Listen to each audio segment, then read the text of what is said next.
We, as the Delegation of German Industry and Commerce, wanted to create a platform to exchange ideas on corporate social responsibility projects and showcase ongoing initiatives by businesses like yourself that create positive impact on communities and the environment. It's also important for us to determine the impact of these initiatives on employment and business success.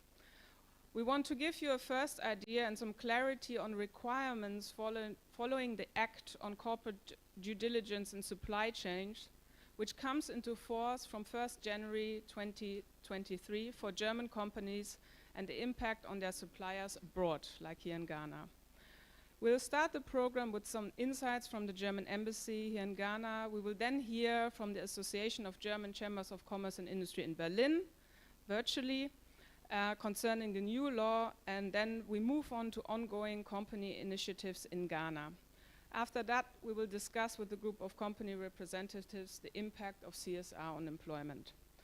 As you all know, this event will be hosted in a hybrid format. A physical conference which will be streamed live. To make you aware of, this event is organized in collaboration with GIZ under the Special Initiative on Training and Job Creation, an initiative of the German Federal Ministry for Economic Cooperation and Development.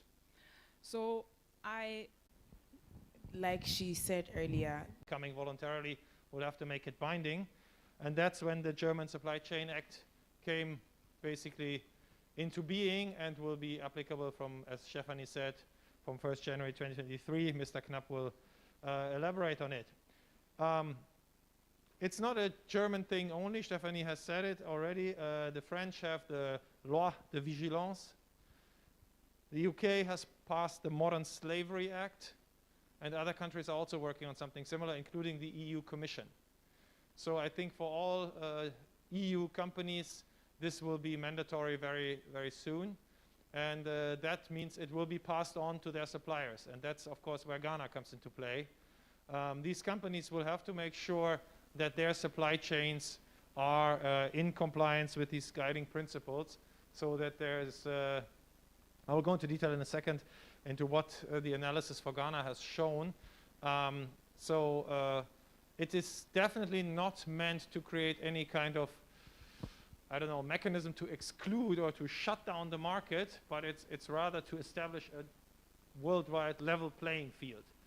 And I personally see it as a great chance for Ghanaian companies who have trade relations with European companies. The faster you comply with these rules, the more you have a competitive edge. Because there will probably be others who do not comply, and there it will be more difficult for German companies to do business with.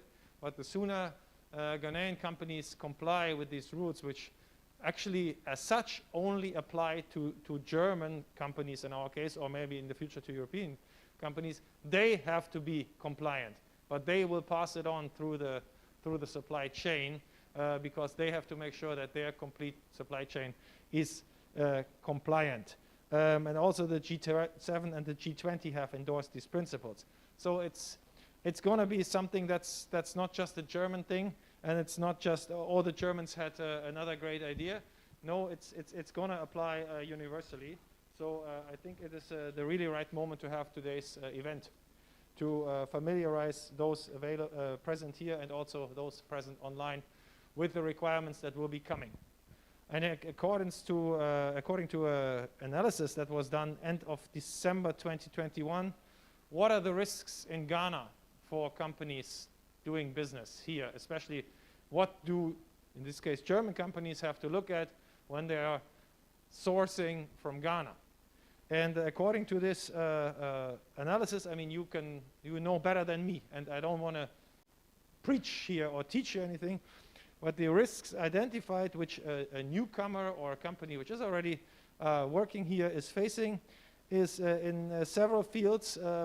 For example, in the field of fair business practices, one thing that was identified is the issue of transfer pricing. So, I mean, from my point of view, I can only say I've heard several times that Ghana's transfer pricing rules are not really in accordance with OECD rules.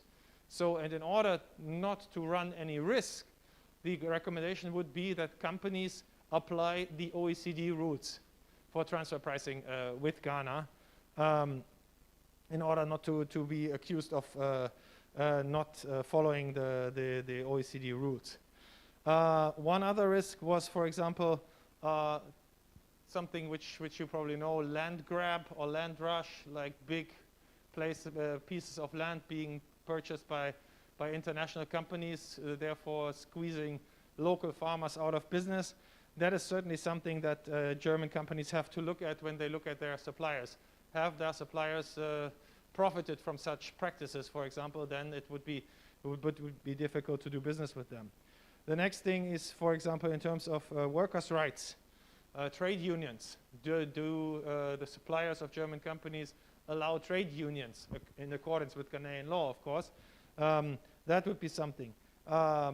What happens if suppliers outsource work to subcontractors? Do these people or do these companies hire their employees formally or informally? So that's a question of work contracts and all rights which come for workers. The next thing would be also related to that. Are suppliers paying a living wage to their employees or not? So that you see there are many things which this law looks at in terms of what German companies might ask their suppliers to comply with in order for them to exclude risks associated with this law. Companies can be fined up to 8 million euros in Germany, or up to 2% of global revenue. And that can be a substantial punishment which companies would want to avoid. So I assume that companies will be rather strict on requiring assurances that their supply chain is clean, basically. So, and as I said before, I believe it can be a really strong competitive edge if you deal with German companies and you actually can provide that assurance that if doing business with your companies or associations is free of these risks. That would probably give you a strong edge over competitors. So I want to leave it at that. Thank you very much for inviting me. I'm really looking forward to today's presentations and discussions. And thank you very much, AHK, for organizing it. I think it's really timely because 1st of January 2023 is around the corner. And then it will really become binding. And German companies are also very much focused on creating the implementing conditions so that it's really going to take off from January next year. Thank you very much, and I wish us all a great workshop. Thank you very much.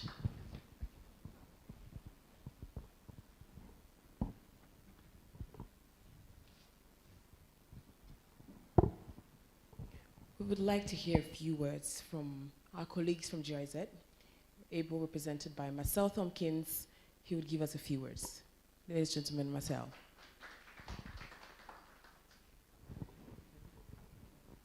Thank you very much, Esenam. All right, I'll try to be brief. Thank you very much, first of all, to the Deputy Ambassador for the very good introduction. I would also like to extend a warm welcome to the company partners joining us both physically and virtually. With many of you, we have been working in the past or are currently implementing projects. It's great to have you here. It's our great honor, really, that you chose to work with us. And also, I would like to thank our host, the German Delegation of German Industry and Commerce here in Ghana, for putting together this highly relevant and interesting event. So my name is Marcel Tompkins. I form part of the Business and Invest team of the Special Initiative on Training and Job Creation of the German government here in Ghana, or short, as we say, to make it practical, SI Jobs. And who are we?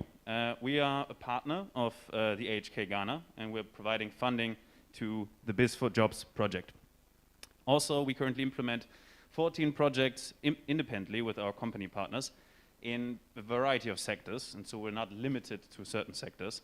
And our main goal, as Esenam had already stated before, is to support local and international companies to join forces, overcome investment barriers, and by establishing long-term business relationships, create employment for local youth. We therefore believe that this event on the German Supply Chain Due Diligence Act is a highly relevant one. not only for the present companies, but also for the work that we do and the services we can offer. As special initiative, we are mandated by the German government to support companies in a wide variety of fields, from training on sustainability standards and labor standards to matchmaking with local and international partners, up to finance, for which we work closely with the Investing for Employment Facility, IFE, of the KfW German Development Bank. Most importantly, we can help you to develop your project, provide you with the contacts and information you need, and thus help you to make your investment really come to life. So we have the capacity to sit down with you and really go through the nitty-gritty, in particular, all now the new issues that might come with this new law from Germany. So in this last point, we of course are working very closely with the local AHK under this Biz for Jobs project, who serves as the first point of entry for German companies looking to enter into market. So without going much further into detail, I would like to come to a quick close and invite you to get in touch with us regarding your ideas or concerns on the German Supply Chain Due Diligence Act, or any other projects that you might have in that regard. And I wish us all a captivating event and a fruitful discussion to follow. Thank you very much. Thank you very much, Marcel.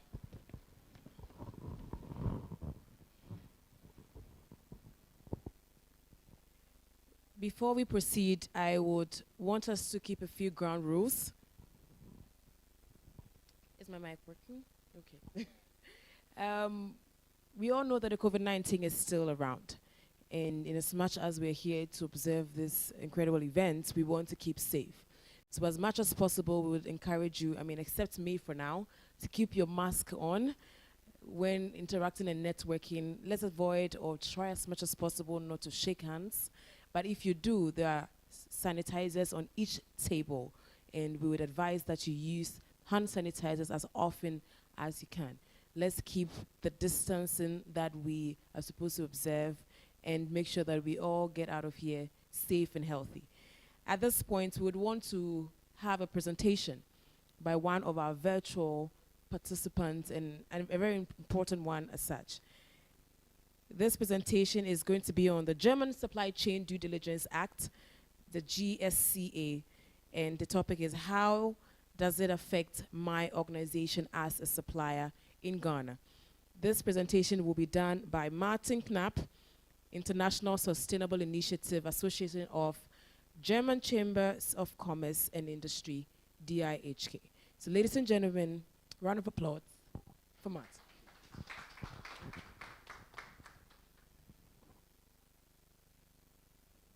Thank you very much.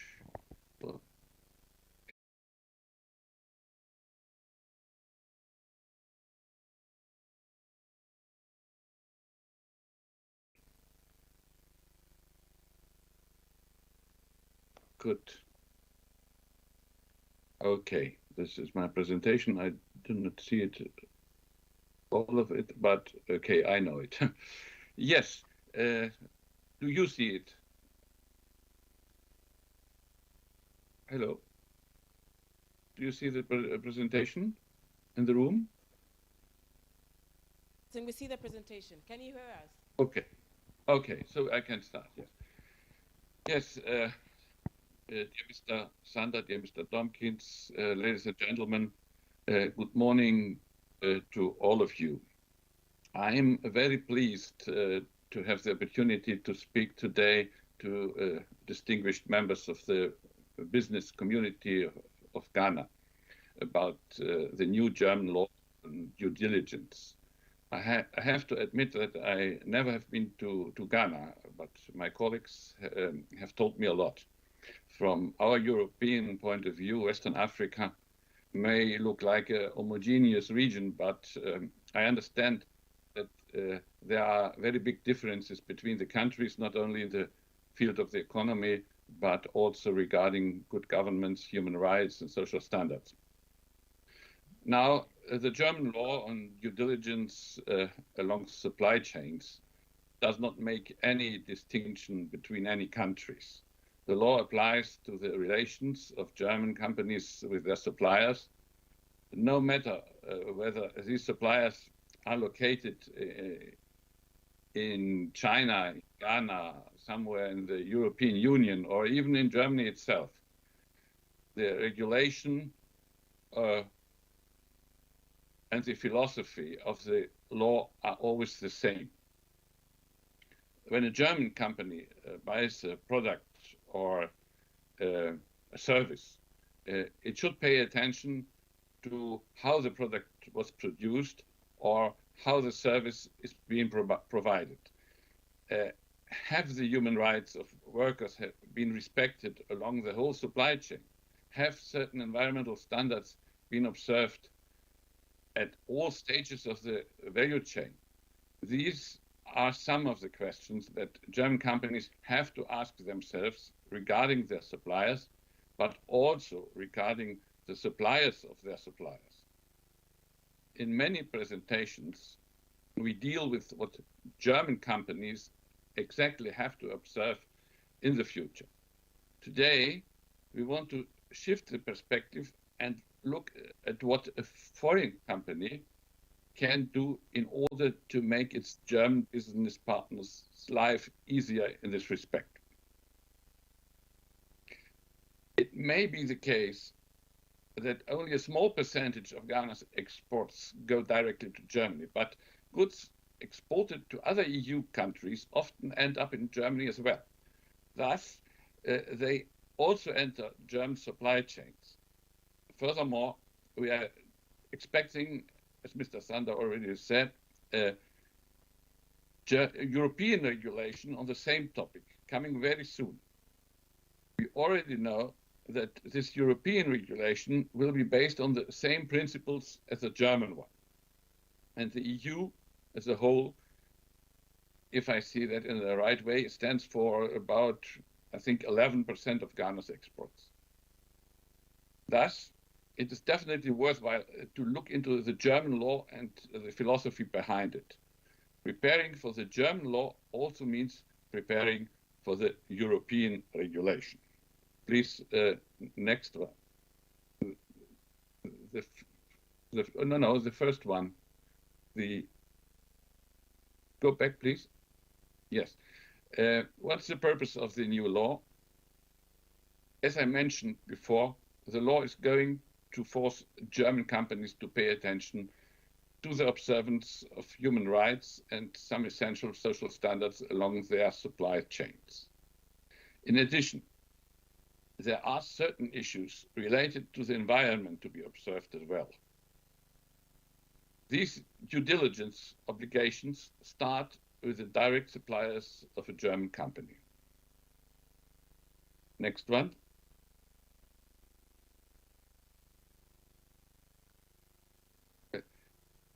How it's supposed to work. As we have seen, the German clients have to ensure that their direct suppliers comply with the mentioned standards. If these standards are not observed by the direct supplier, the German company can be held responsible. But that is not the end of the matter. We will see that the responsibilities of the German companies go even further. For this reason, a German customer will insist that his foreign supplier will not only fulfill these due diligence obligations himself, but that he will pass them on to his own suppliers too. That's how it's supposed to work.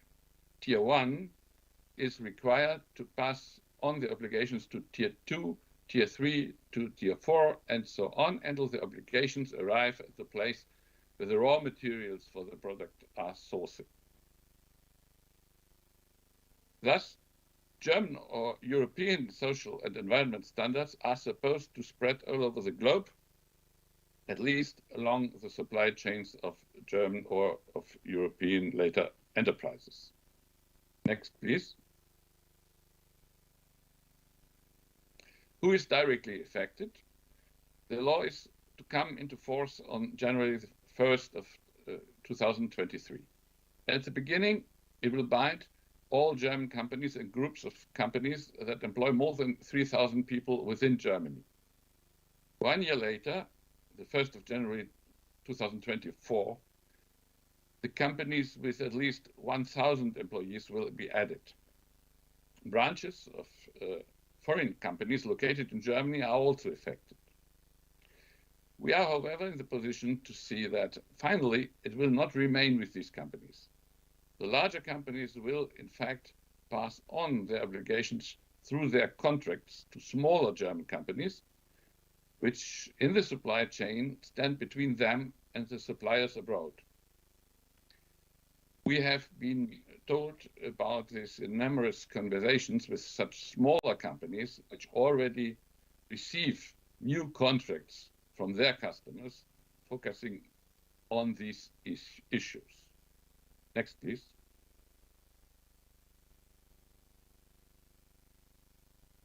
Who is affected indirectly? As mentioned before, the law affects all suppliers, no matter where they are located, in Germany, in the European Union, or anywhere else in the world. This means that if your company supplies any parts or finished products or even services to Germany, you must assume that you will be obliged to deal with this law. Don't rely on it if your German corporate client happens to have less than 1,000 employees. Let's say that you are an export company selling cocoa to a German importer. The importer will probably not have 1,000 employees, but he resells your product, for instance, to a major chocolate producer.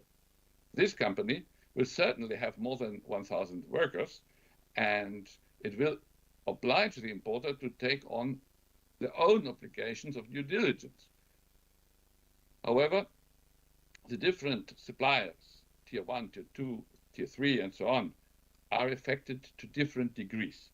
So if you are a tier 1 supplier, you should not be surprised in future if your German partners will show even more interest than before in the conditions of work that prevail in your company. Maybe they will ask you also about certain ecological issues, but they will also be interested to hear a lot of things about your own supply chain. According to the law, tier 2 and higher suppliers come into the focus of interest as soon as there are complaints or any substantial information, whatever that means, about the situation with these companies. Always concerning human rights, social standards, as well as certain environmental issues. We'll come back later to that. Next, please. Which social rights are at stake? Here we have human rights and social standards like child labor, forced labor, insufficient safety at work, lack of free trade unions, and especially the last point caused a lot of confusion in the German business community. Many people asked if it is really necessary to break off business relations with an enterprise if this enterprise is located in a country where the operation of free trade unions is not allowed. In that case, for instance, business with China would become impossible. But no, the responsible people in the ministry say that if free trade unions are not allowed by the law of a country, nothing can be done. But if such unions can be established in principle, but the supplier's company does not allow the operation of these unions in its plant, that would be a major problem. Next, please.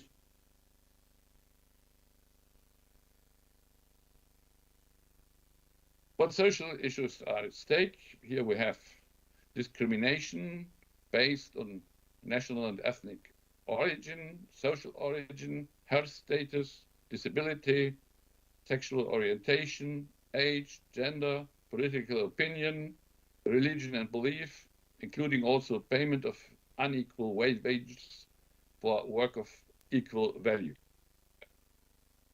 Withholding of fair wages, however they may be defined. Please do not ask how a German client is supposed to find out if there is such kind of discrimination happening somewhere in a foreign company. This would be very difficult to discover even in Germany. If, for example, a company would adopt a policy of not employing members of a certain religious group or nationality, how can you know that? But according to the law, it has to be observed. Next one, please. Which environmental issues are at stake? As far as the environment is concerned, we have things like production of mercury products, use of chemicals banned on international or on national level, environmental damage resulting from the operation of a business, such as harmful soil change, water pollution, air pollution, harmful noise emissions, even the overconsumption of water, forced eviction, unlawful deprivation of forests, lands, and waters. Please do not be surprised if your German customer now pricks up his ears in order to hear how loud your factory is. He simply will be trying to comply with the German law. As far as excessive water consumption is concerned, it will certainly not be easy to determine whether a supplier is using more water than he should. But you can see from these provisions how ambitious this law is when it comes to recording and solving ecological and other problems. Next, please. What do companies in Germany have to do in any case? Regardless if there is any problem or not, the affected German companies have to do an enormous amount of paperwork. It's lucky that there are computers and young people who are interested in such activities. In detail, there is a risk management which has to be established. A risk analysis has to be done every year for one's own business as well as for each direct supplier. If you consider that in Germany there are companies with more than 100,000 direct suppliers, the risk analysis alone means a lot of work for the company. And it is not only about car manufacturers and other big industrial enterprises. Having a deeper look into the subject, we noticed that, for example, into a simple muesli chocolate bar go products from more than 40 different sources. There may be also some cocoa from Ghana in it. If the analysis shows that there is really a kind of a risk, a policy statement on the human rights strategy of the company has to be created. Within this strategy, preventive measures have to be foreseen, such as a new sourcing strategy, which will be compliant to the requirements of the new law. Furthermore, the company has to ask its suppliers for contractual assurances regarding human rights and so on, and compliance. Also, the German company has to agree with its suppliers on a kind of monitoring mechanisms. Finally, there are remedial measures to be foreseen in case of human rights violations and environmental problems. These measures range from a joint plan to improve the situation to breaking off the business relationship if nothing else will help. You see, there is a whole range of measures which can be and have to be adopted according to the situation. Next, please. How does a German company find out about problems related to human rights, social standards, and environmental protection? We have already talked about the measures by which the German company will keep an eye on the situation at its suppliers. but despite the best possible diligence, complaints may arise. For that reason, the law foresees a procedure for complaints that companies have to set up. Their own employees, the employees of their suppliers of all degrees, but also all other people who have become aware of a problem, all these people have the right to contact the German company. Impartial persons who are not bound by instructions must be appointed to deal with these complaints. The anonymity of the person making the complaint must be guaranteed. The complaints procedure refers not only to the Tier 1 suppliers, but also to the activities of indirect suppliers, Tier 2 and higher. If such a complaint is made in relation to an indirect supplier, the risk analysis must be carried out and all measures must be taken that otherwise apply only to the direct suppliers, to Tier 1. So the law makes sure that the companies will deal with the complaint raised anywhere along the supply chain, reaching even up to the excavation of raw materials. In addition to the complaint procedure, there are also reporting obligations that go very far and are also related to concrete risks. A report on all these issues must be published annually and submitted to the competent authority. A special provision allows for German trade unions and NGOs to raise charges against German companies at the court in Germany on behalf of affected persons somewhere in the world. As you may know, in Germany there are quite many NGOs dealing with the human rights situation in certain business sectors in different regions of the world. Next, please.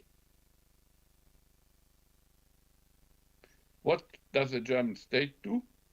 The competent control authority has very far-reaching rights towards the German companies. For example, it is allowed to search the company's offices. The authority also can order a company to take certain measures concerning its suppliers.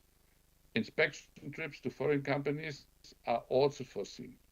The fines that can be imposed on German companies which neglect their due diligence obligations range up to 2% of the world turnover of a group of companies. However, this will only happen if the German company is unable to prove that it has done everything in its power to prevent human rights violations at its suppliers.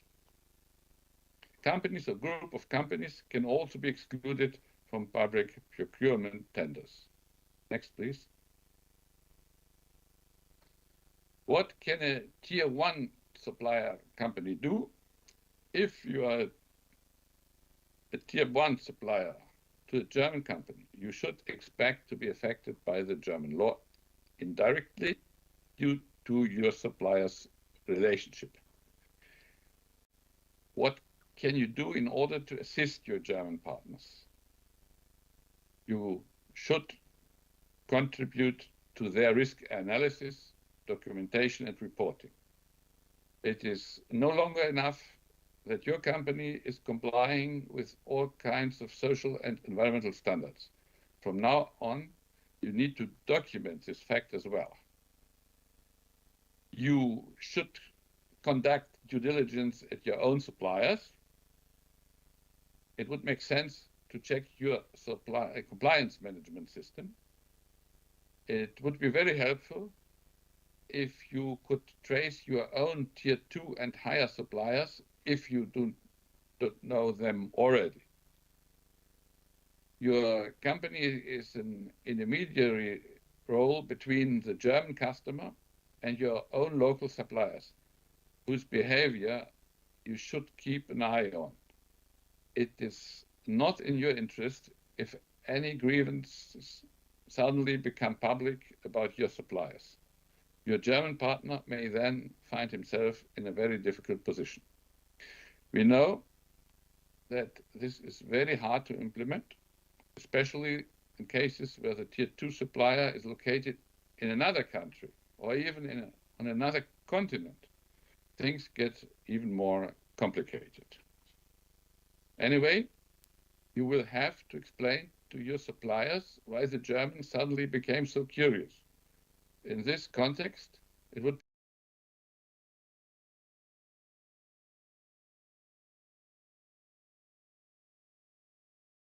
economy wherever they are located, all over the world, including Europe and Germany itself.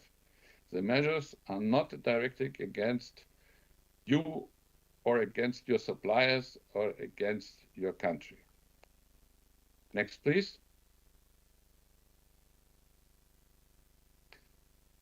There is one last issue which is a little bit tricky. It concerns companies which have more than one customer in Germany.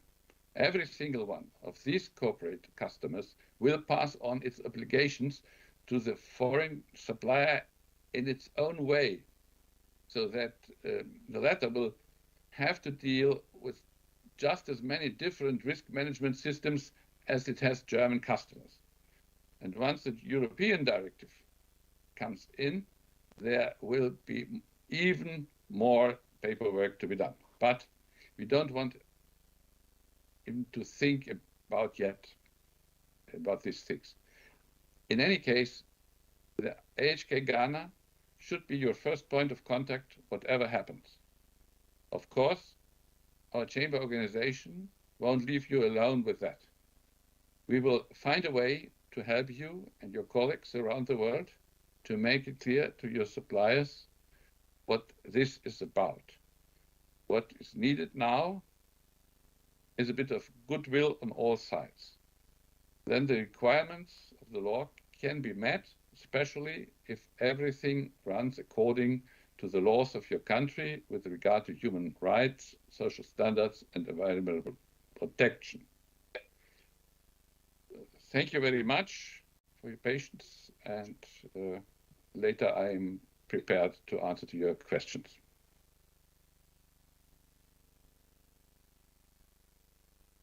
Thank you very much, Martin. Thank you very much, Mark.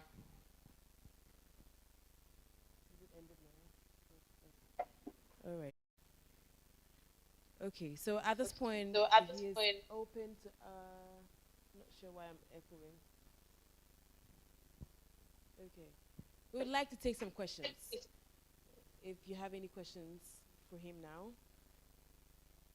Meanwhile, we can continue as well, and if you have any questions, we are happy to forward them to him when the session is done.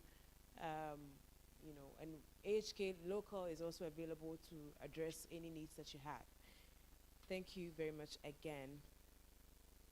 At this point, we would have a session we call the company highlights. There are a few companies in Ghana that have been selected who are showing exemplary traits of what we want to see in terms of compliance, protocol observations, CSR activities, giving back to society, and social impact projects.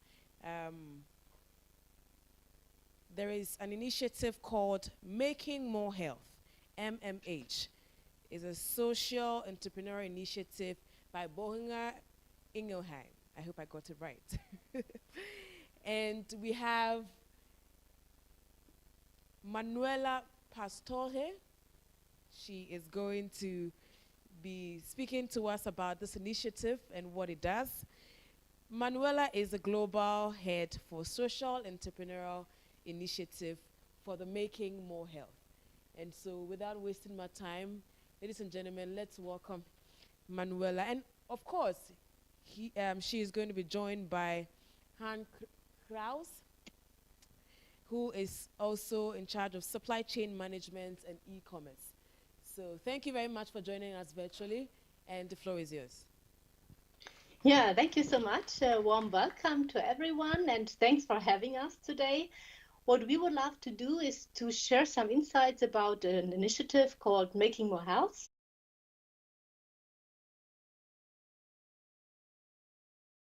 Also to give you some ideas about more systemic, integrative CSR work beyond what Mr. Kneip has shared with us, we believe that all companies should invest also in such kind of more sustainable activities. With this, Jan, if you can go to the first slide, let me share a few facts about Boehringer Ingelheim. Boehringer Ingelheim is a huge global pharmaceutical company, a family-owned company founded in 1885. We are in human pharma and animal health with more than 50,000 employees, many production sites, and you see here also the net there. So really a very big company. And in 2010, we started an initiative when we celebrated our 125th anniversary called Making More Health. So now, what is this Making More Health? The next, please. Making More Health is mainly an initiative that connects two worlds, because we believe it is sustainable if we create wins for the society, but also wins for the company, for the employees. This makes it also long-lasting. And the win for the society, if I engage in society, is rather clear. I will come back to this later on. For the company itself, our social engagement, for example, in Africa, helps to create innovative business models, to develop our talents in different ways so that they ask different questions. But also, for example, we can create stronger links between sustainable development and daily business, and also follow up, let's say, and see the issue that come also with this sustainable change. Next slide, please. A few facts and figures.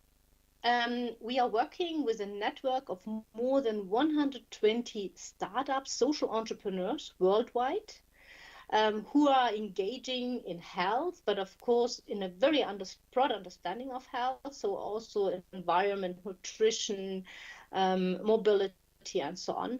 We have impacted in the last 11 years more than 10 million lives. We are running also accelerator enterprises, accelerators to help enterprises, small enterprises, sustainable enterprises, social entrepreneurs to scale up. And we are also involving more than 6,000 employees very practically on the ground so that they also can understand how the situation is and also maybe ask different questions on how to do business. Next slide, please. When you think about health in general and you think about the situation, and we are focusing on the people who live at the poverty line with Making More Health, then the question is, what does it need to make more health happen? And what can we do that goes beyond of what we are already doing? Next slide, please. So in a few words, what we do is we have set up 3 columns. One is really supporting the change makers. This is supporting the social entrepreneurs, the social enterprises on the ground in Africa, but also around the world, and connecting their innovative solutions and also supporting them to scale up. The second one is, if we don't understand really well what is needed, it's very difficult to act. So we believe that we have to engage ourselves on the ground in several countries and several regions. We have 2 focus areas, which is in Western Kenya and in India at the moment for the past years, and it will be also for the next years. But we think that if we connect and collaborate in that regions with local stakeholders, with social enterprises, with employees, with other companies, and change there and help to change the system, that this makes a big difference. And we are using, of course, also our own expertise with 50,000 employees, or even if you have just 1,000, you have a lot of expertise within your colleagues that you can use to make this change happen. Next slide, please. Looking at it from a standpoint of the communities, of the people we are talking here all about, you realize very quickly that it is not just health we are talking about, or we can talk about. Health is dependent on many, many other components, like, for example, safety, waste management, the whole water issue, housing, hygiene, but also mobility, infrastructures that are missing and lacking. And our big insight of the last years was it's a lot about networking and finding partners to engage together. It's not just our thing to make the world more sustainable, but if we want to do that, we cannot tackle all these issues alone as one company, as one NGO, but we have to invest also in network building. So that's why we are working concretely with NGOs, with social entrepreneurs.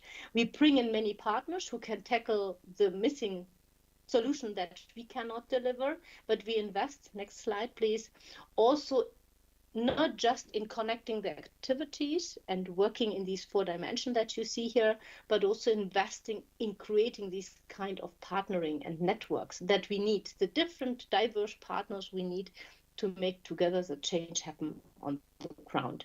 A few pictures in the next slide so that you get a first idea of it. For example, here in one of our Making My Health centers, we bring in social entrepreneurs. Here it's a hydroponic farm, companies. We bring employees who teach about soap making. We do a lot of investments in volunteering structures, local volunteers who then also can take up our hygiene teaching, or can also get a lot of opportunities to generate income in a sustainable way, and also, of course, infrastructural development. I have mentioned before that we also invest in the top level. Yeah, next please. Because we need people, we need business, we need NGO stakeholders who are really also interested not just to run their own activities, but also to invest in this kind of network building. So we should really avoid this bias of education that we have, and just to say, okay, I'm a health expert, I'm just investing in health in my own small bubble. But we should look at the whole system behind. So system thinking, integrative thinking is very important in our initiative. And also ready to think, people who are ready to think beyond their own company. Yeah, and my question to you is, what is about you? So next slide, please. I mentioned already, we look for partners. In a few seconds, a very concrete activity he is doing else. But we would also at this point share with you that we are offering also Kenya weeks for business people who want to experience this for 1 week on the ground, how this networking, how this sustainable acting, also together with social entrepreneurs, NGOs, other companies look concretely. So we offer 2 weeks. They are organized by a travel agency, not by Boehringer. We don't earn any cent for that, but it is a good opportunity for someone who has not started to think about CSR or sustainability acting in that way. It was a very low risk to join one of our weeks. And here you find the data. If you are interested, yeah, just feel free to connect. I'm very willing to give you much more details about everything I have shared with you. And with this, I hand over to you, Jan. And we look now in this very concrete example. Thank you. Thanks a lot, Manuela, for handing over, and also a very, very warm welcome from my side. It's an honor to be here, meet you all. I hope you can enjoy this wonderful event. Yes, I had the chance in 2019 to actually come to Ghana, visit your wonderful country, and start a collaboration with a startup, and it's called CowTribe. And I want to share with you how this went, and how one of these thousands of projects can look like. So first of all, what we did is understand the mission, and the company CowTribe from Ghana is a veterinarian company that uses smart logistics platform to aggregate last mile farmer demand and then deliver it to the villages around Ghana and the country. So it's about providing medical treatments, but also organizing the medication and bringing it to the people in need. And what they asked us as Boehringer Ingelheim was to help to develop a supply chain strategy. So with our experience in supply chain, jump on and help to support here. Before I could go on this mission, I first had to get to know Ghana and the environment. And I tried to meet with the best specialist in the country. So I met with the Chamber of Commerce. I've been to the German Embassy, of course, to the different regions in Accra, but also to meet our colleagues from Boehringer Ingelheim in the West Africa region, from Nigeria and from Ghana. And this was to understand the environment, the social environment, and the business environment, so I can at least start to get a little glimpse on how does the system work, how can I be of a little bit help. After understanding the surrounding, it was about meeting the customers of CowTribe. That was the most important thing, to go to the villages, see what's in need, how does the system work, and how to reach the customers. CowTribe has developed some service centers where farmers can go and buy, but they also bring medication right to the farmer's door to help where it's needed. A further topic, what I learned in Ghana is about agility. I've never experienced so much agility than in Ghana, so I'm really happy to learn here. What we had to learn is COVID jumped on, and we had a lot of problems with farmers that could not pay for their treatments anymore, and which caused a lot of follow-up problems.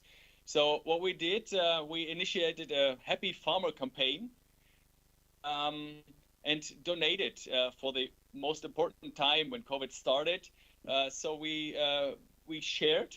CowTribe, as a Ghanaian company, donated the treatments, and Boehringer Ingelheim donated the medical, the pharmaceuticals.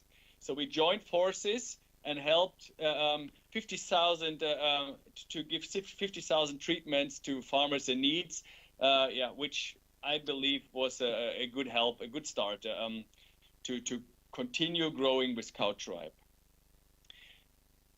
But we don't want to stop here.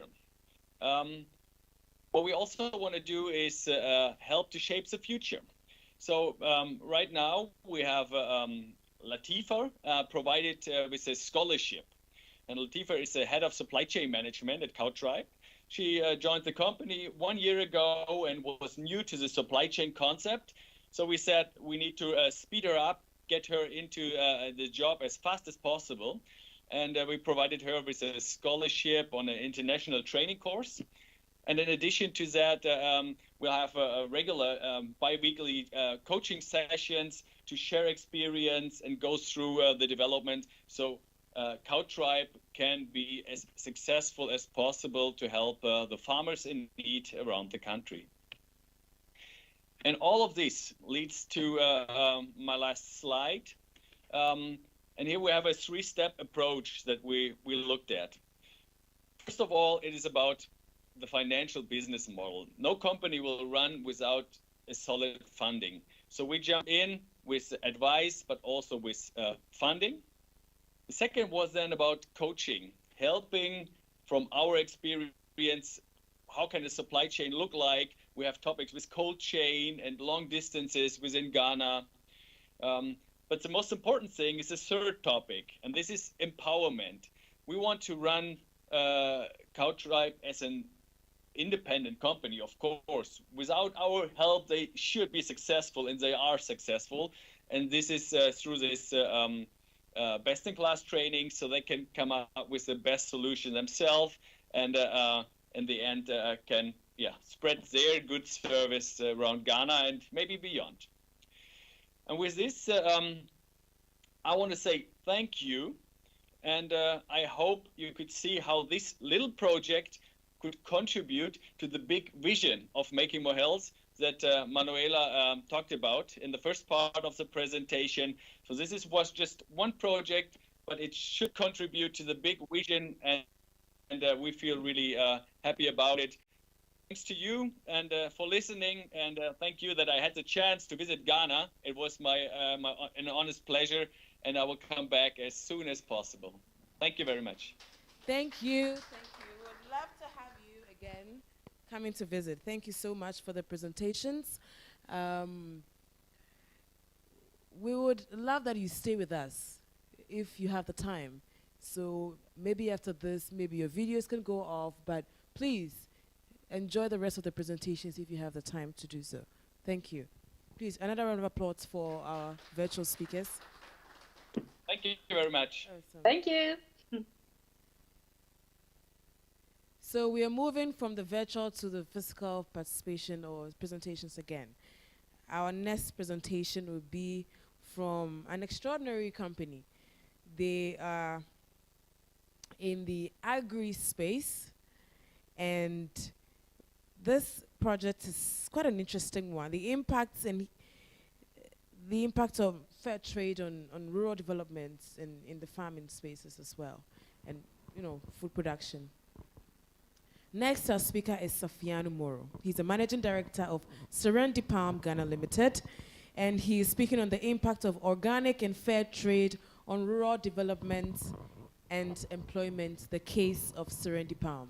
I think this story is one that you'd really love to hear. So another round of applause for Safiano. Thank you for joining us. Yeah, thank you too. All right, so thanks very much, AHK, for inviting me to this event. And then also, I thank you very much for bringing us back to the German team. GIZ was part of Serendi Palm's beginning, and 11 years down the line, I'm happy AHK has brought us together again. So I'll be presenting on impact of organic and fair trade on employment and rural development, the case of Serendi Palm. So it's not on yet. Okay. All right, thanks. All right, so Serendi Palm is in the eastern region, assume specifically, and we do organic and fair trade crude palm oil. We started in 2009, and since then we've worked with smallholder farmers. We've converted fields of those smallholder farmers to organic and regenerative organic farming, and we are currently working with 800 of them. We have a processing mill as well in Assume, and this processing mill virtually takes the fresh fruit bunches from farmers, and then it's chopped, cleaned by our ladies, and then it goes through steaming, goes through peeling or pressing, and then clarification, and then it's shipped to our customers in the US, and then 2 high-profile customers also in Germany. We currently produce some 1,000 metric tons of crude palm oil. We do cocoa as well. So in 2013, we realized most of our farmers also had cocoa. And we decided that we would connect them also to a premium market. So instead of them getting only organic premium on the oil palm, why not get them also organic premium on the cocoa? Serendi Palm is certified by EcoSets, and organic certification is according to EU and NOP standards. We are Fair for Life certified on the fair trade side. We are also regenerative organic certified. We are Natureland certified organic again, and then also Natureland Fair certification for our customers in Germany. All right. So this is our project area, and you can easily compare the smallholder farms versus a bigger, huge plantation, next door. These are the guys who work with the smallholder farmers, and that's an oil palm field right behind them. And we started with monoculture, just only oil palm fields, and we realized that wasn't helping with biodiversity. So we started looking at how to improve on that. So we introduced Piraria into the plantations as cover crops, but that still wasn't diverse enough. And we started looking at our cocoa as well. This is one of our ladies who has a cocoa farm with us, Serendi Palm.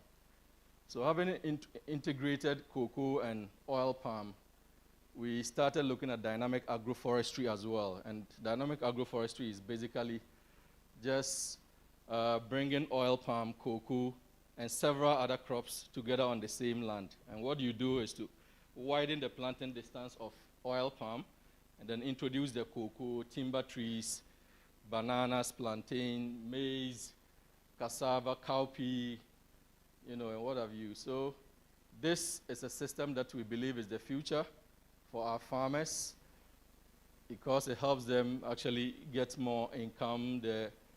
In terms of the environment, you can clearly tell it has high CO2 sequestration per area, and it's well diverse. And you look at the various crops occupying different spaces, so there's no competition. It's just labor intensive, and it's also capital intensive in terms of the startup capital. Fortunately for us, the German government also supported us with a grant to do 300 hectares of dynamic agroforestry for 300 farmers, and that is currently being rolled out. We've done over 200 hectares now, and we are just about to start the next planting for the remaining farmers.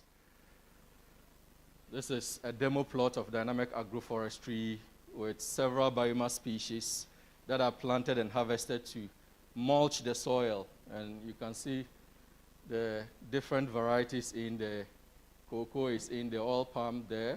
You have also the fruit trees, mango, you have citrus, avocado, and all of that would come from the same farm. So farmers have the option to consume some at home and then also market a lot of them. So we have a marketing team that is also investigating the local market on what we can sell locally. For cassava, turmeric, ginger, and then the fruits, we have already customers in the US and also in Europe who are willing to take them as soon as they are ready. Fortunately for us, we are working with GIZ again, and hopefully we'll be setting up a processing facility for cassava flour, dried ginger, and turmeric that would be able to process what will come from the dynamic agroforestry plots and then export them to our customers. This is how green dynamic agroforestry looks compared to the oil palm field that is monoculture.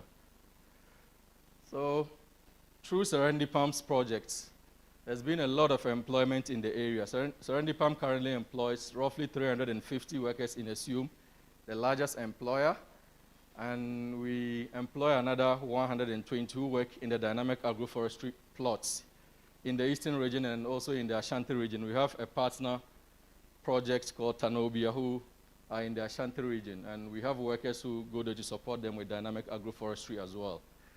So this is FFB being hacked or chopped by our workers, and these are our ladies who do the cleaning. We can easily mechanize the system, but to create jobs, this has been our model right from the beginning, and our customers love us for doing it this way. So we are paid a little higher for continuing to do manual production rather than being mechanized.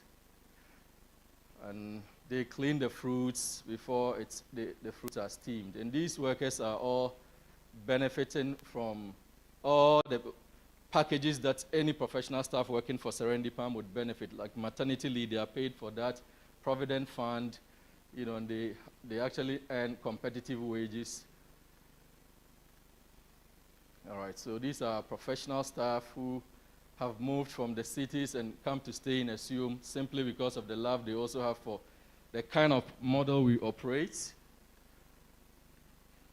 So through the fair trade projects, apart from the 10% organic premium our farmers get on average market price or on the conventional price for both palm and cocoa, we receive roughly 10% also from our customers for community development projects. And through that, we've drilled several deep water wells in the communities, all the communities that we work in.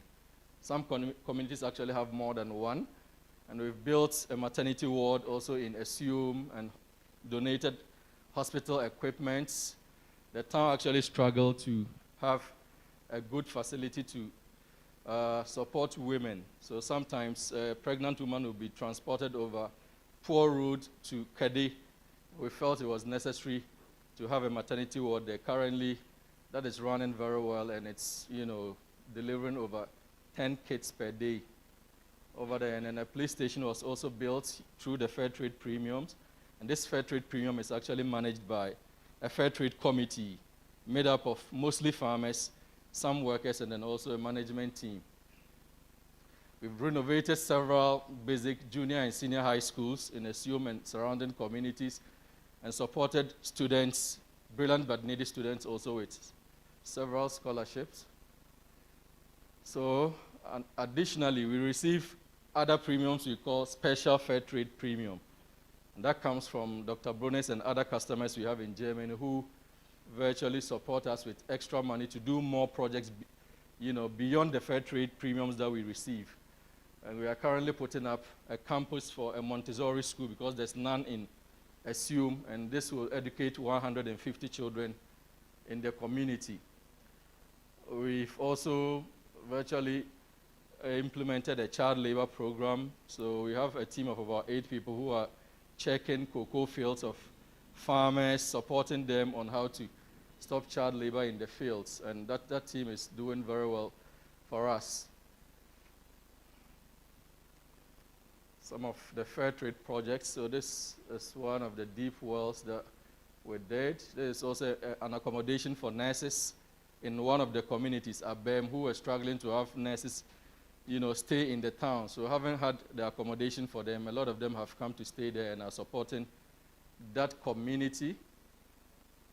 And then this is also an ICT and computer lab for another community. And this is also helping students in the town have access to better books to read and other facilities for learning. That's the maternity ward that was put up in Asium. These are also hospital equipments donated. So in summary, Serendi Palm's aim is actually to improve soil fertility and yields for oil palm and cocoa farmers. We want to demonstrate and expand dynamic agroforestry and cocoa maintenance with over 800 farmers. We want to also develop value-added market for the products that will come from the DAF fields, you know, the cassava, the turmeric, ginger, bananas, avocados, and the others that I've already mentioned. And we want to continue to strengthen communities. We engage very well with the communities that we work in, and we are mostly present at all times, and having received about 400,000 USD as fair trade premium, you know, from inception. I think a lot of these projects will continue to inspire other projects to also start looking at fair trade as an option. Thank you.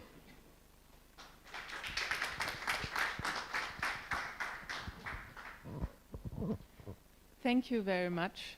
Just on a personal note, I've been to Assum several times now, and it's very impressive to see that. Thank you, and a round of applause. We're trying as much as possible to have our online guests also enjoy the best part of the event, so we are trying to coordinate as much as possible. Our last but not least company highlight is from a very notable company, social impacting. Their presence is really well fed, and you can see them a lot of the times around when it comes to batteries, machines, and so forth. This initiative is called the Battery Recycling in Ghana, and it's spearheaded by Bosch. The speaker for Bosch today is Geraldine Partinkin Buckner, Mrs. She will be speaking on what they do regards to recycling batteries in Ghana. She's a manager for West Africa and Central Africa, Bosch Automotive Aftermarket. And Vivian Ahiaibo is also here. They are partnering on this initiative. She is also the managing director of City Waste Recycling. I know Jürgen joined them. Jürgen, thanks for coming. And so without wasting much time, Geraldine, if you would join me here. Please, let's put our hands together so she gives us some insight on what to do with regards to this project. Oh, both of them, actually, that's even better. So both ladies will speak to us about this initiative. Thank you, ladies.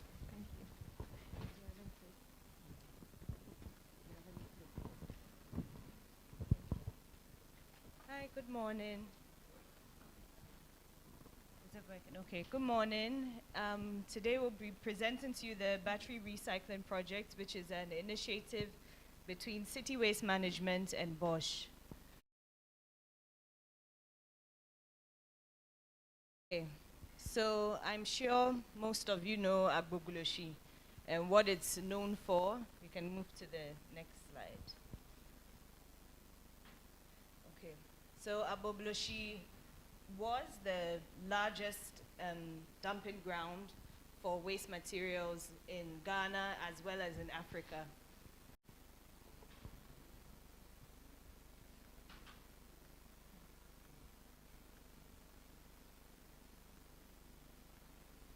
In Ghana as well as in Africa. And an estimated 800 units of batteries are traded every year in Ghana, with also an estimated 30% of batteries that are dumped on these grounds every year. So because of this, together with City Waste Management, we came up with the initiative where we would collect these lead acid batteries and send them to specific collection points that we have established with some of our dealers, our automotive dealers, where you can take your car battery to any of these collection points, and then what City Waste Recycling would do is that they would recycle these batteries. So you can trade in an old car battery either for a new car battery or some type of incentive, which is monetary. So this was the poster and the flyer that we put together for this initiative, where if you bring in any kind of old car or truck battery, it doesn't have to be a Bosch battery, it just needs to have the the lead acid inside the battery. And you would either get, depending on the weight of the battery, 30 to 50 Ghana cedis return for the battery that you bring in, or you can trade it for a new Bosch battery with a discount on that battery. Now, the target groups for this initiative are, first of all, the battery sellers, of course, in order to boost their sales and help them to secure repeat purchases, as well as the battery collectors to provide offtake for their collected batteries, and of course the end users, where this would provide an eco-friendly and sustainable management of car parts. So the end goal is to give them some type of incentive to support going green. So my colleague Vivian would take over from here and delve more and go into details on this initiative. So basically, thank you all very much for your attention. Like Geraldine said, Bosch and City Waste Recycling came together to solve a problem that has been overlooked for so many years. Agbogloshi was noted as the largest dumping site in Ghana, as we are all aware. But the denial of the negative impact that the lead batteries have on all of us has been something that we've neglected for years. And to give the alternative to the ordinary Ghanaian or to any other person living in Ghana who uses battery one way or the other, not just the truck batteries, also from all the offices, the machineries that we operate, for example, your UPS batteries, your other batteries from your computers, etc. This project has made it possible for us to have a take-back system. It's a win-win situation because this is letting a lot of companies become more responsible. So when you send in these batteries to us, we give you money for it, or you trade in for a newer battery as well. And this has actually encouraged a lot of people. The current situation we have in Ghana in terms of the health hazard is that what is happening is that when you let your battery go off the wrong way, disposing it off wrongly, taking your car battery and giving it to your driver to go and change, the question is not asked, how was it disposed of? or you are a company that has a dealership where all your cars are serviced, have you taken the pain to ask what happens to the battery when it's changed? Happens to the old ones? We haven't been asking these questions. And what happens mostly is that when these batteries are given to our houseboys, our drivers, they turn it into the informal sector. And what do? The moment they take these batteries, they punch it and they let the acid out in front of your gate, or they go maybe 5 minutes away from your house and they let it off. And this actually goes a long way to affect our groundwater. It's affecting marine life. It's actually killing a lot of us as well, because when it dries off and the wind blows, you cannot see it with your naked eyes, but you are actually inhaling all the lead particles that you have as well. And in areas like Agbogloshi, now Agbogloshi is non-existent. Yes, a lot of us are happy, but I must tell you that what is happening is even worse than what was happening at Agbogloshi. Why am I saying this? I'm saying this because now they are operating behind our backyards. They are in our neighborhoods. They've spread across country. And whilst we sleep, they poison us. Whilst we sleep, we are poisoned. So the way forward here is to have alternatives given to people to turn in their waste batteries, and that is what Bosch stands for. Bosch does not believe in monopoly. So this project has made it specifically clear to everyone that the batteries you turn in should not be a Bosch brand. It should be any other batteries you turn in. It should not be a Bosch brand, because Bosch does not believe in monopoly. We believe in sustaining the environment and creating jobs along the way. And I must stress on that, because a lot of people plan projects just to benefit their companies. But this is something that Bosch made it clear that every battery that you bring, it should not be Bosch. It will be accepted and you get equally paid for it. So the hazards are enormous. Research was done at Agbogloshi before the place was demolished that a lot of young people there have brain damage because they cannot develop any longer. And we have destroyed the future of these young people. So let's change. In terms of environmental degradation, I think I've mentioned a lot. A lot of our people in Ghana still drink from wells. And these are wells that are not dark, like normal boreholes, that the amount of that they go is actually deeper. People are drinking surface water. And most of these chemicals that we let out go to these people. In terms of resource recovery, because we believe in circularity, most of the materials that we collect actually goes back into recycling. So there's a company in Ghana now that is going through the processes for the ILO certification, but until then, most of the batteries collected under this project has been sent back to Germany for proper recycling. But we believe that raw materials taken here, in order to help also build the industries here in Ghana, materials should be retained so that will help us develop Ghana as a country.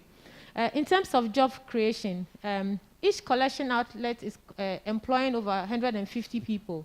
And so these people who come to us directly and bring in the batteries are paid for the batteries that they collect. And we pay them actually with the acid in the batteries. Unlike what the industry, in quote, I put it, when you send your battery and you have the acid in it, 15% is taken off. And this is actually encouraging the informal collectors to get rid of the acid before they get to them, which I think that one enforcement is something, or policy that has to guide that one is beyond us as well. So I talked about some of the findings we have so far collected over 136,000 batteries we have collected in 2021. Batteries containing lead acid, actually. And City Waste did this in connection with Bosch as well. For challenges, like I said, the informal sector pours the acid in the environment, which we have seen them mostly around do. Because recyclers also refuse to take the batteries the boys bring with the acid in them, they get rid of it. Because if they manage to even take it to them, they will deduct the 15%. And like I've said earlier, enforcement or policy has to guide this one. And then the informal battery recycling is cheaper than formal recycling because no neutralization takes place.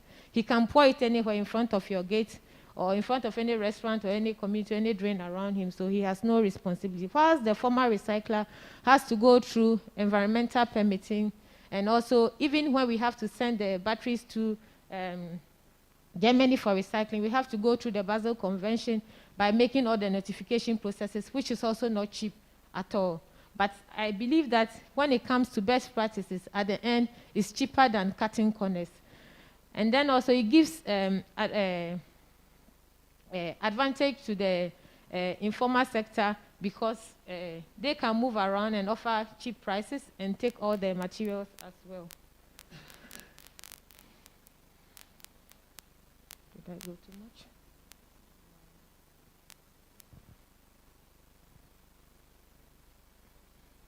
Can we go on before? I would like to.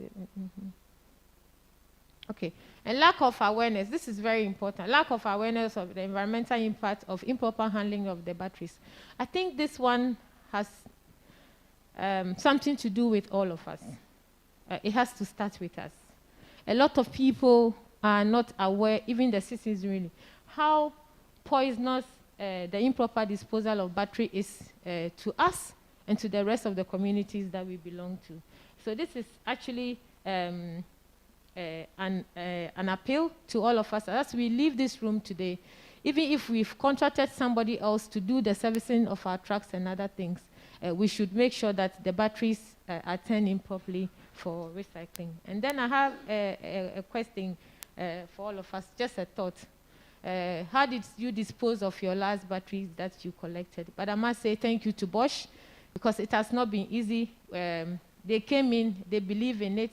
They believe that they have to do their part to protect the environment instead of the batteries they are bringing in, and close the loop also on the circular economy.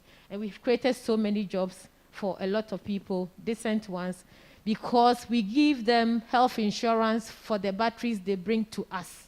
When they bring us the waste, we insure them 1 year on the health insurance scheme. So thank you all for your attention. Thank you very much, ladies. At this point, we all evidently see the benefits of social impact projects, not just for our individual companies, but also for the environment and for our personal health protection. We would want to move all the questions towards the tail end when the panel discussion is being had. So once there is a question that pops up in your mind, I'd advise that you put it down, or just jot it down somewhere, because the next session will be very interactive. If you have any contributions or anything dynamic you want to share as well, we would encourage you to write it down. Let us also, as another gentle reminder, remember that we are observing all COVID-19 protocols and keeping safe even while we are listening. And another appreciation for all our online participants who have stayed with us from the beginning to now and watching keenly. Please put down all questions that you have on the platforms, in the chat sections or in the comment sections, whether you're on Facebook or you're on YouTube or on the virtually platform. And once the question time is up, we would be sure to address all your questions for you. At this point, we would zoom into the panel discussion. And this session is going to be on corporate social responsibilities and the positive impact. I mean, already the presentations that have come before have all indicated that the corporate social responsibilities that are being undertaken by the companies are all of positive effect. But we would delve deeper and make the conversation more interactive. Our panel is going to be with 3 members and a moderator. The first person I'd like to introduce is Syringe Mbaye, who is the CEO of West Africa and country head for DHL. Ladies and gentlemen, round of applause. Thank you very much for joining us. Please take a seat. Our next panelist is Aaron Edu. He is the Managing Director of Global Share Alliance. Round of applause. Thank you for joining us, Aaron. We are happy to have you. Last but not least, we have Linda Ampa, who is the CEO of CAD Manufacturing. A resounding round of applause for Linda, thank you so much for joining us. To moderate this session will be my boss, Stephanie. Please, a round of applause. Thank you very much, and let's enjoy.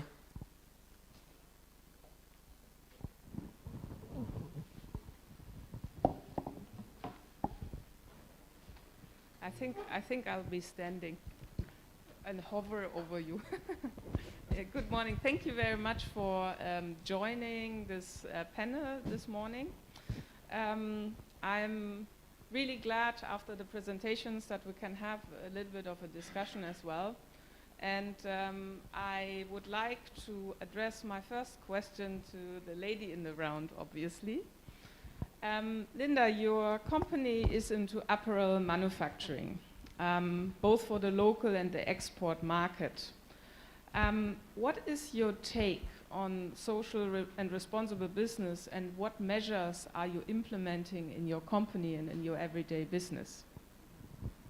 Thank you, and good morning to all the listeners here and out there.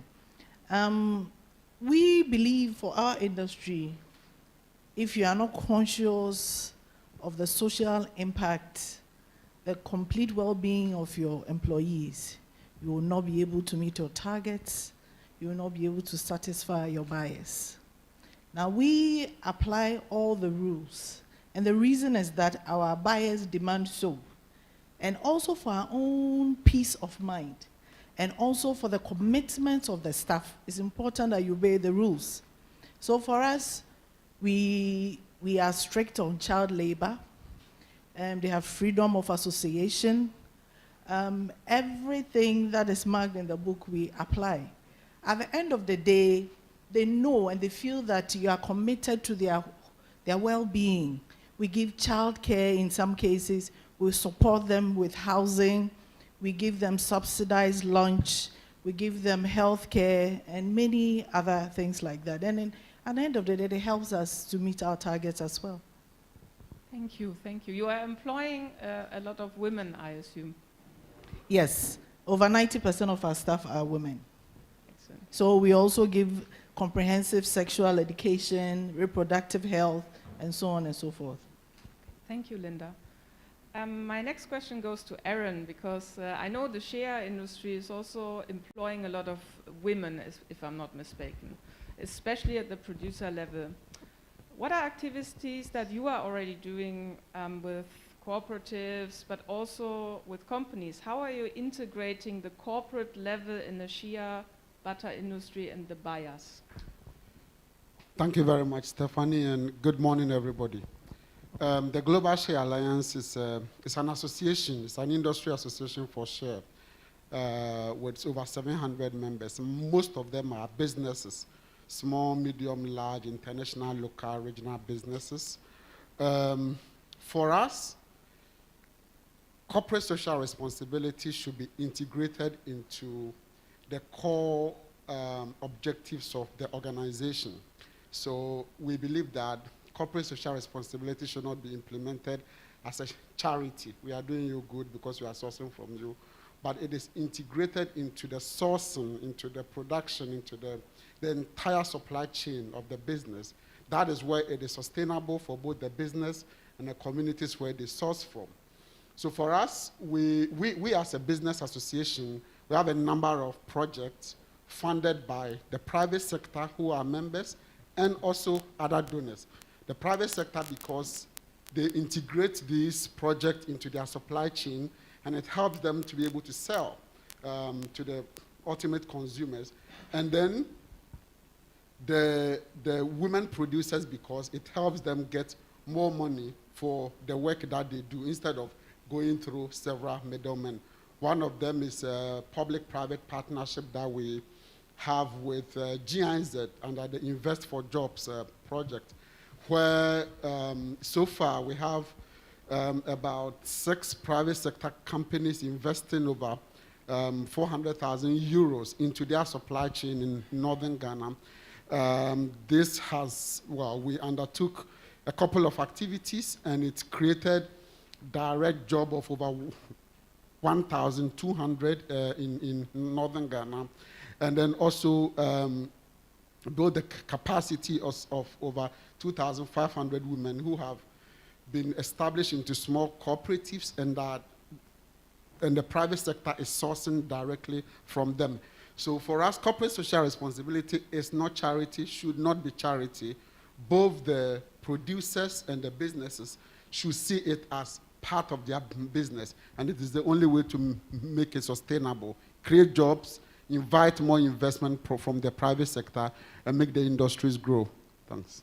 Thanks, Aaron. Can you give us a bit of an indication of how many people we are talking about in terms of employment, and how many people are affected by your programs?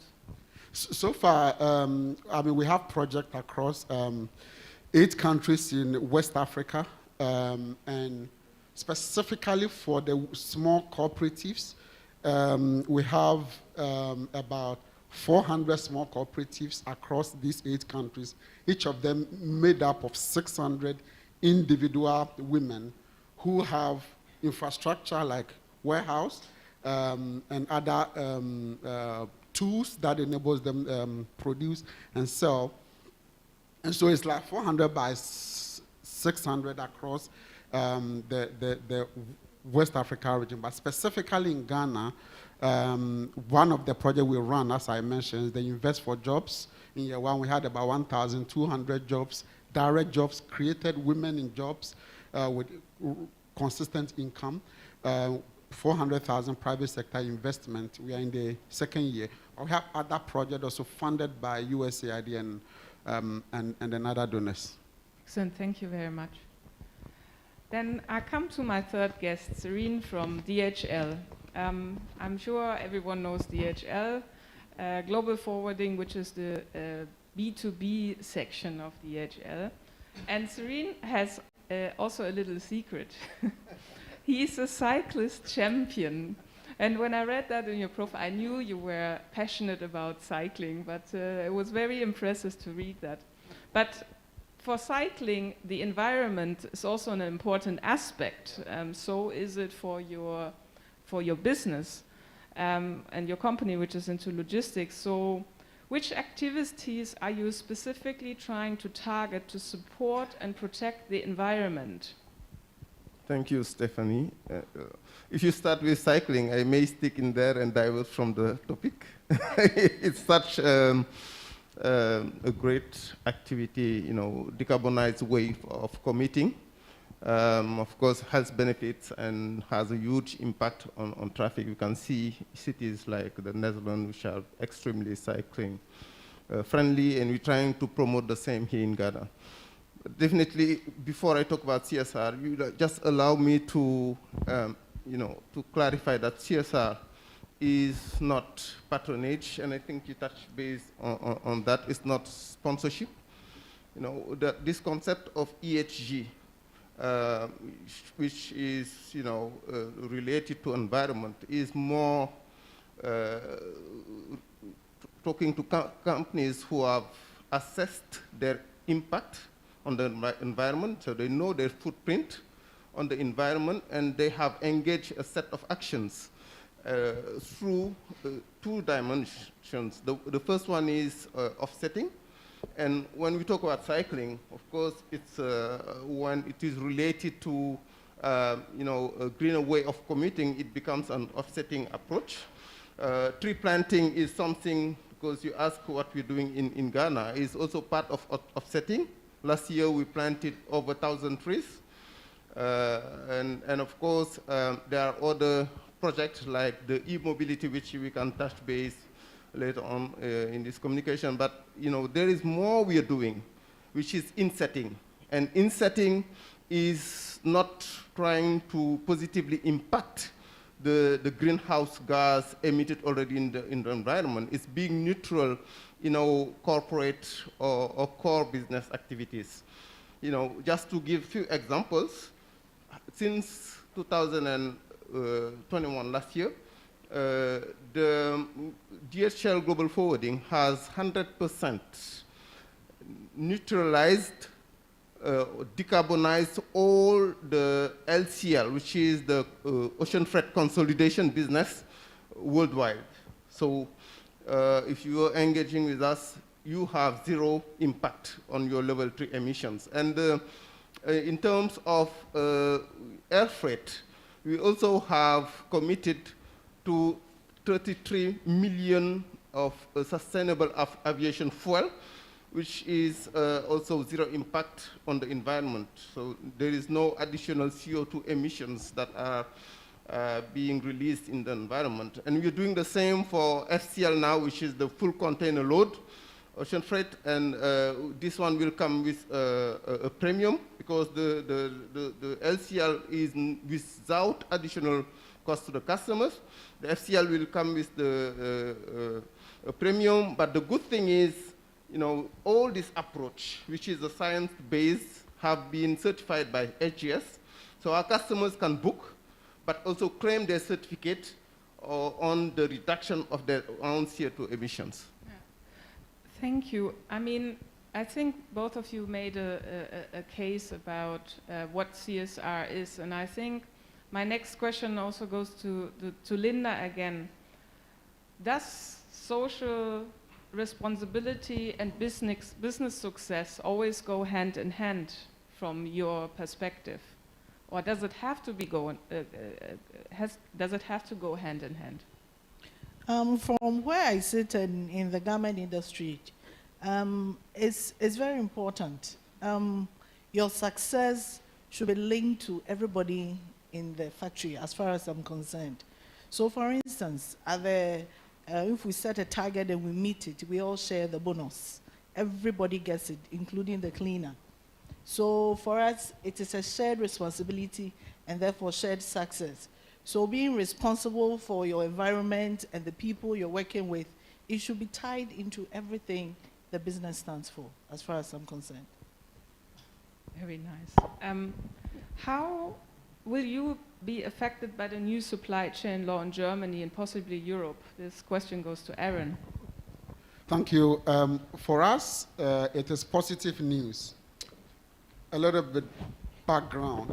90% of all shea butter exported goes into the food industry. It is used as cocoa butter equivalent. So instead of using 100% cocoa butter and sugar to produce chocolate, a portion of that cocoa butter is replaced with another ingredient we call cocoa butter equivalent, which is mainly produced with shea stearin, makes a palm fraction. So we also know that the palm industry has a lot of problems. The cocoa industry has a lot of problems. Now that the European Union, or Germany specifically, is, requesting for deforestation-free supply chain, it's a requirement for companies to show that whatever raw materials you are buying to produce this, your ingredient, in our case, chocolate producers, it is deforestation-free. Shea trees are not planted. People say they grow wild. We disagree. Wild. They don't grow wild. It is managed parkland. That's how we call it. So these are natural products. You don't need to cut any forest or any land in order to plant shea. They grow on their own. The communities protect them. It is natural, well, except a few cases people introduce fertilizer and other insecticides into the parklands. Private sector, especially in the food industry, chocolate, bakery, margarines, are turning their eyes to other sources of supply. And shea butter, when you look at all of the vegetable oils that goes into producing chocolate, cocoa, shea is the next in terms of volume, value, and its availability. So a lot of companies are now beginning to come in, German companies, Indian companies, American companies, coming in to look for more of the shea nut and then the shea butter. And so for us, it is good news. What we need to do is to make sure that there's enough of the supply. It is consistent. It's a good price, good quality. The women are well paid, and then the environment is protected. Thanks. Thank you, Aaron. Serene, if you look at activities and measures you've been taking in the past, Could you identify some that have a direct impact on employment in your company? Yes, I think when we invest in eco-friendly warehouses, or when we replace the fossil fuel with sustainable aviation fuel, biofuel, or in the ocean freight, the sustainable marine fuel, we actually increase our operating costs. But this is a very narrow view because we are also investing. And why should we invest in that concern? Because we want to be attractive. And attractivity, of course, to the business community, because most of the companies now have committed to zero emission in different years. DHL was the first to commit to zero emission by 2050, which is not offsetting again, it's about insetting, which is a bit more complex. And it's not only being attractive to the business community, it's also being attractive to the labor force, because there is a war for talents. And you know, the generation which is part of the, I mean, the most attractive talents, currently young talents in the labor market, are the millennials, which are between 26 years to 41 years old. And you know, 75% of them have interest in companies which make an impact. And of course, the same also with the next generation that is currently, 10 to 15, 15 to 10 to 25 years coming into the labor market, also are reinforcing the same requirements. So what it means is we understand the interaction between committed and talented employees in the service quality. And of course, service quality also is extremely important to get loyal customers. And when you get loyal customers, of course, you will attract more, but you will grow naturally because customers will grow their business. And ultimately, what it means for us is, we are growing naturally by investing in our ESG, which is our sustainability roadmap. And this has been proven to be working. Currently, we have a lot of customers who, when they book, will choose to book our Go Green Plus because it's a key differentiator for us. Excellent, thank you. A last question to all of you. What would be an initiative you would like to implement in your company? Also looking at the law coming, initiatives in Europe, etc. What would be something you can think of that would be a project you would like to implement in your company or your organization? Linda, would you like to start? Sure. For the new law coming into force in Germany, we are already SEDEX certified. So a lot of the things the laws are stipulating, you have to apply them, and we are already applying them. So for us, it's not new. If there's any new initiative for us, specifically, it's just giving decent housing to our staff. But all the other laws, we are already applying them because we are certified. And we have to keep, to be in line, to be able to supply to our existing clients and attract new ones. We have to keep doing those things. And I think you're doing well. Thank you. Thank you. Aaron, you want to go next? Okay, so what the law is bringing to the share industry is increased demand for the raw materials, right? Most of which is processed here. I won't say there's a limited supply, but I'll say there's a limited availability because the volume, because it's not planted, they are not plantations, they grow, so you have to go and collect them. Assessing them and compensating people to assess them is a big challenge. So how do we meet the demand in terms of availability of supply, assessing it, and then compensating those who are able to collect it? A project in that area will help us so that the private sector can get the volumes at good price that they need so that they are competitive and then their businesses grow, whilst rewarding the producers. Thank you. Serene. Yes, I believe the act of corporate due diligence can be a non-tariff barrier for companies who have not invested in sustainability, who do not want to change.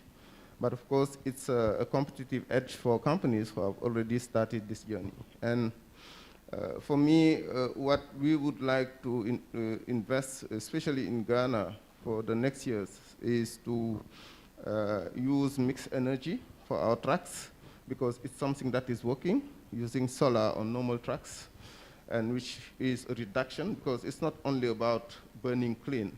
Burning less also is very important, because we are tending to zero emission, but we have to follow the steps.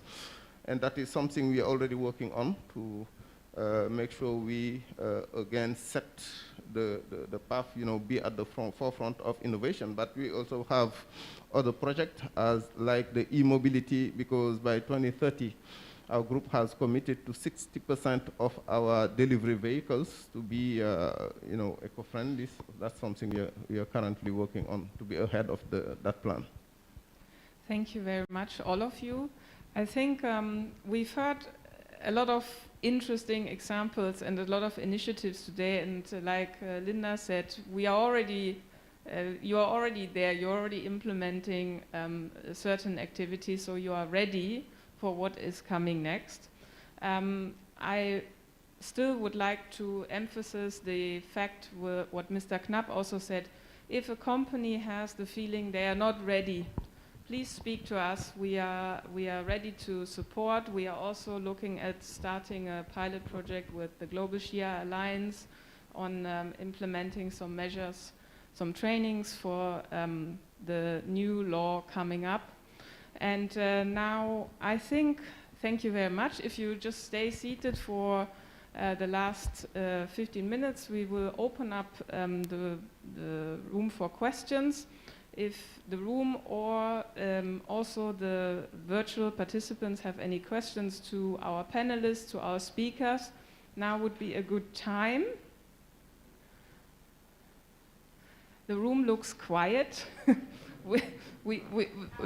Oh, Vivian, can we have a microphone for Vivian, please?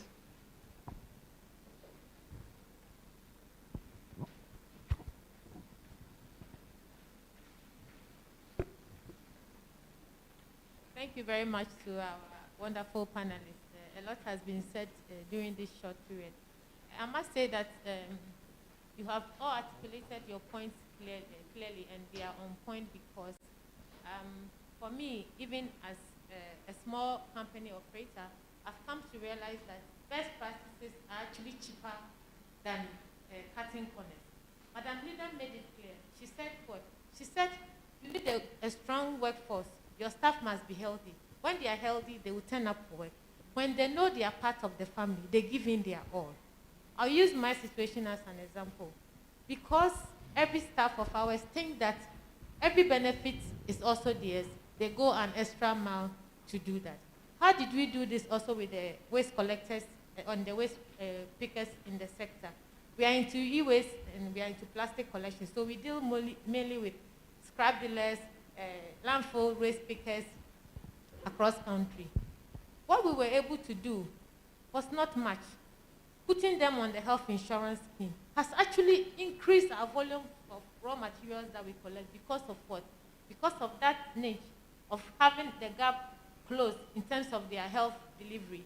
And so I think that is a good one. And for you, the big is that I think the new German law will go a long way to help those of you who are using best practices, in the sense that it will create an even playing field for people who are actually doing the best things, so that those who are hiding behind you and cutting corners would fall apart, and then your effort would actually be recognized. So I think we should always also share success stories. Companies that are using best practices like you should always be highlighted so that people can learn from you. Thank you very much. Thank you, Vivian. I think that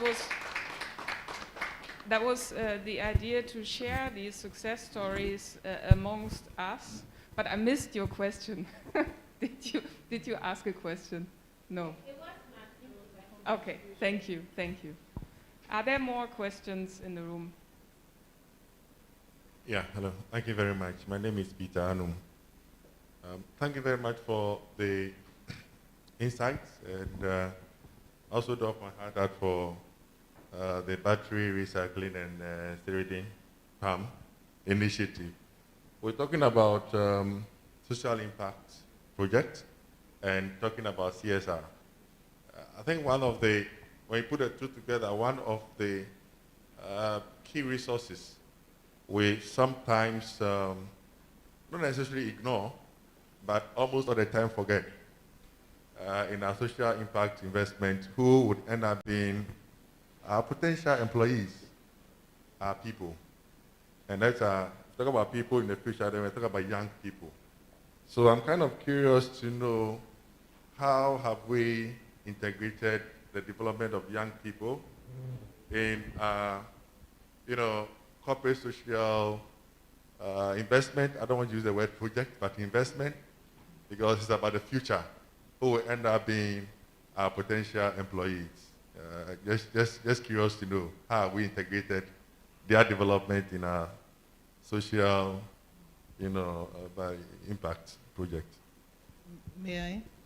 All right. In my organization, we have partnered with some tertiary institutions. And so we donate some of our used machines to them to help them train, because they are not well resourced. So when they bring the students to us, usually you have to spend a lot of money and time retraining them. And it's a difficult process for them, because they feel they have gone through tertiary institutions and they should know, when they come and they don't know. So we have gone to that level, and we're working with the tertiary institutions to help them to train students who will be beneficial to us. So it's a win-win situation. Thankfully, the institutions themselves have agreed and they realize the gap. So we're working together. Okay, for DHL, we have an initiative called Go Teach. And one of the projects we have been running in Ghana was to support youth from SOS Village Ghana to acquire the necessary skills in order to be ready for the job market. I think last activity was a boot camp, like 4 months ago, for a week, which you have to train them on social entrepreneurship, but also, just being entrepreneurs, but getting all the necessary skills, like, simple, like, job interviews, extra, and support them. What we're also doing is to give them internship in our organization, and of course retain those we can develop. And we also have a program called Young Talents Program, which also promotes the same approach for interns that we identify as great potential and which we want to grow within our organization. Okay, for us as a business association, a lot of the employment is done by our members.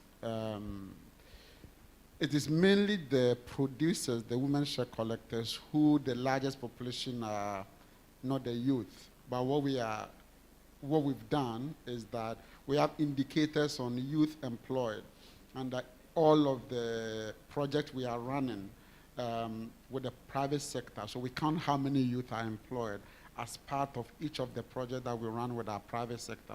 And to add to what my co-presenter said, we are also starting to have engagement with the University for Development Studies in Tamale to allocate students after their school to the various cooperatives that we are forming to help maintain the business skills that they have been trained on, so that they can work effectively with the private sector. We are signing an MOU, which for the next 3 years, we'll have 300 of the students working with small businesses. And then finally, most of the small cosmetic companies we have are led by very young, brilliant, and vibrant ladies. What we are doing with them also is to provide access to clients nationally, regionally, and internationally, so that they're able to sell these products that they produce. Thank you. Thank you. Thank you very much. There is a question from one of our online participants directly to you, Global Share Alliance. So this person is asking how to get in touch with you, and also if transportation or the lack of it is a challenge for the women in the cooperatives under your program. I'll answer the second one first. My contact was with Stephanie. I also have it here. Transportation, yes. I'll give you one quick story. We were working with one women cooperative in the Busunu area in the Savannah region. About 20 of them got up early morning to go and collect a lot of the share fruit, right, and packed it under a tree, like 3 different packs. And then they were waiting for a tricycle to come and collect it and send it to the community for them because it was quite far away. The tricycle did not show up, and so they had to go back and then hope to come and pick it the next morning. The next morning when they came, all of the share was gone. It's not that human beings stole it, but a herd of cattle were passing by, and then they ate everything, they consumed everything because, well, they also have the right to eat these fruits, right? And so they consume everything that is there. So access to transport is very important. And I must say that a number of the private sector are making efforts to help these cooperatives with tricycles, but not to a larger extent. Yeah. So the question is from a gentleman who is working on something interesting in that space, and I think it's a reason they want to know how to get in touch with you. So I'm sure if you're watching, we'll find a way. Reach out to us. Already conversations can start, and we can see how to put them in touch with you. Yeah. Fantastic. Okay, please, are there any more questions? Are there any more questions from? Okay, please.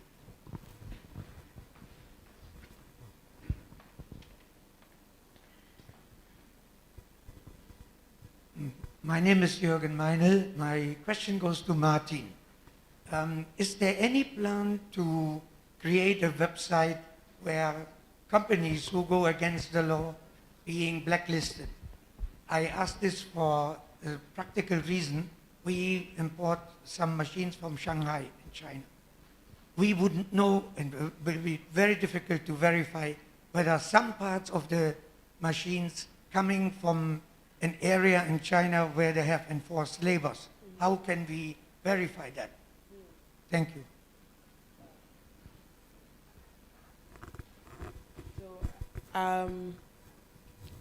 Yes. Okay. Okay, Martin. So, yes, I'm back.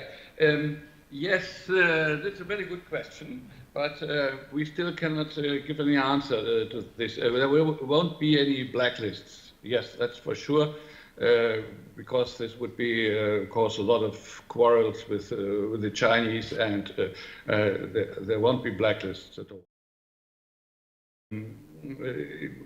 In fact, we so far for the question we did not find any solution, neither we nor the government, and it will be time will show what's going on.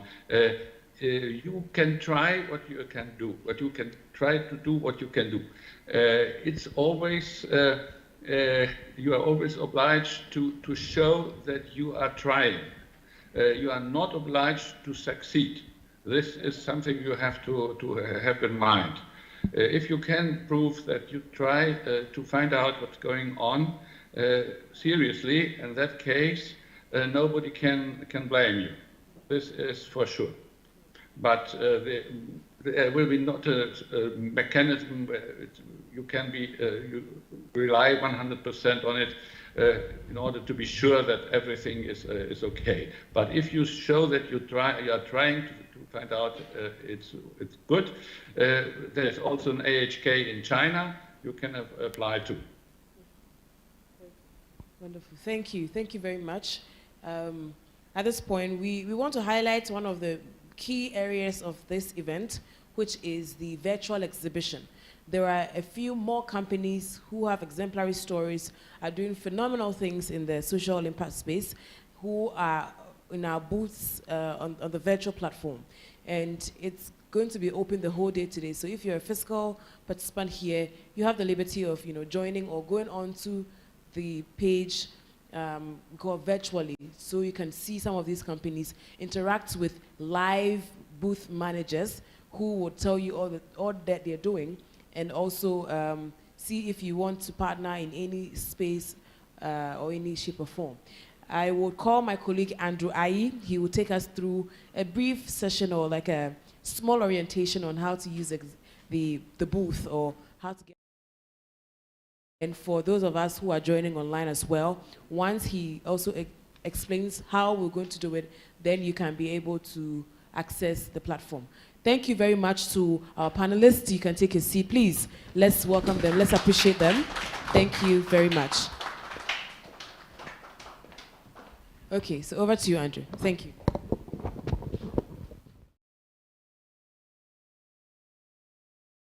So my name is Andrew, and I have been working on the virtual presence so that people will be able to conduct business virtually from wherever you are in the comfort of your homes, or let's say away from where the exhibition is taking place, so that you can, directly conduct your business in peace and in harmony.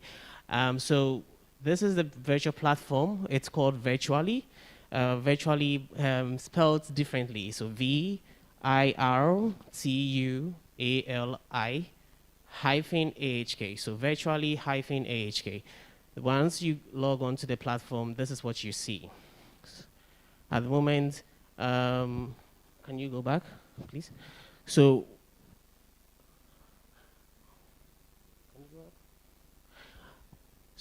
this is the landing page of the platform. Once you get there, you can just click on Go to Event, and it would require you to log in. You would need to register first if you've not registered. If you've already registered, just use your login details to access the platform. And then again, once you log in, it will take you to the event lobby. Now, at the event lobby, traditionally or conventionally, we have 3 interesting spaces where people can have the full experience of the event. We have the auditorium, we have the exhibition hall, and that of the networking lounge. What we did earlier in the past 2 hours was all shown in the auditorium for all our virtual participants to experience what we are already going on here. So again, at the next phase is from now till tomorrow, we have the exhibition hall open where you can interact with the exhibitors we have. We have, if I'm not mistaken, about 20 companies who are showing what they are doing in the CSR space. So we've categorized them in exhibition hall A and that of B. So once you navigate through each of them, you find out that we have been able to create a virtual presence for them in the booth. So over here, you could see, let's say, a teaser feeling of who you want to visit. So you have a company logo showing. You navigate through, you can see DHL, Bosch, alongside other companies that are also present here. Once you click on any of them, can you please select any of the companies for me? Once you click on any of them, you'd see that we have the same presence. So what's the experience in the physical exhibition is what we've done exactly on the virtual space for them. So they've shown their banners. Some of them are already showing their videos, marketing videos, if you could navigate through for me. And then we have interesting buttons at the left-hand side, which is now toggling. You can see contact a representative, and then there will be a name. Now I see Robert, and if you click on Robert, you'll be able to send Robert a message. Robert will get a notification and then will respond as soon as he sees your message. So we've been able to do this for you. Please try your best to log on to the platform and then try to reach out to any of the exhibitors that are present. And if you have any challenges logging on, please do not hesitate to contact us at the Delegation of German Industry and Commerce in Ghana, AHK, and we'll be happy to help you. Thank you very much. Dankeschön. Thank you. Thank you so much. Well, ladies and gentlemen, this has been a very good session. We have made arrangements for lunch. it should be ready in the next 15 to 20 minutes.